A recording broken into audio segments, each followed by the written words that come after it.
দেশের স্বর্ণের বাজারে আবারও নতুন রেকর্ড সৃষ্টি হয়েছে। বাংলাদেশ জুয়েলার্স সমিতি বাজুস স্বর্ণের দাম বাড়ানোর ঘোষণা দিয়েছে, যার ফলে ভালো মানের স্বর্ণের দাম ভরি প্রতি 2,32,000 টাকা ছাড়িয়েছে। এটি বাংলাদেশের ইতিহাসে স্বর্ণের সর্বোচ্চ দাম। আজ মঙ্গলবার থেকে কার্যকর হবে নতুন এই মূল্য। প্রতি ভরিতে সর্বোচ্চ 4,200 টাকা পর্যন্ত দাম বৃদ্ধি করা হয়েছে উল্লেখ করে বাজুস জানায়, আন্তর্জাতিক বাজারে তেজাবি বা পিওর গোল্ডের দাম উল্লেখযোগ্যভাবে বেড়ে যাওয়ায় স্থানীয় বাজারেও স্বর্ণের দাম সমন্বয় করা হয়েছে। বাজুস জানায়, স্বর্ণের বিক্রয় মূল্যের সঙ্গে আবশ্যিকভাবে সরকার নির্ধারিত 5% ভ্যাট ও বাজুস নির্ধারিত ন্যূনতম মজুরি 6% যুক্ত করতে হবে। তবে গহনার ডিজাইন ও মানভেদে মজুরির তারতম্য হতে পারে। নতুন মূল্য তালিকা অনুযায়ী 22 ক্যারেটের 1 ভরি স্বর্ণের দাম নির্ধারণ করা হয়েছে 2,32,055 টাকা।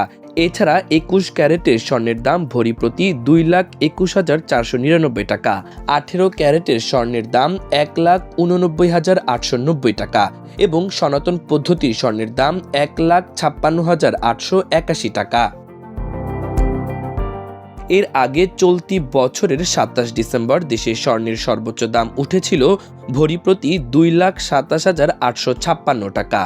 বিশ্বজুড়ে স্বর্ণের ও রূপার দামের নির্ভরযোগ্য ওয়েবসাইট goldprice.org এর তথ্যমতে বর্তমানে বৈশ্বিক বাজারে প্রতি আউন্স স্বর্ণের দাম $4,600 ছাড়িয়েছে। স্বর্ণের পাশাপাশি রূপার দামও বাড়ানো হয়েছে। নতুন দর অনুযায়ী 22 ক্যারেটের 1 ভরি রূপার দাম 5,949 টাকা নির্ধারণ করা হয়েছে।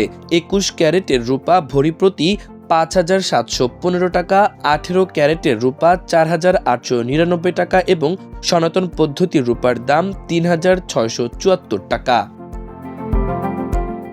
এ নিয়ে চলতি বছর দেশের বাজারে ষষ্ঠবারের মতো সমন্বয় করা হলো স্বর্ণের দাম।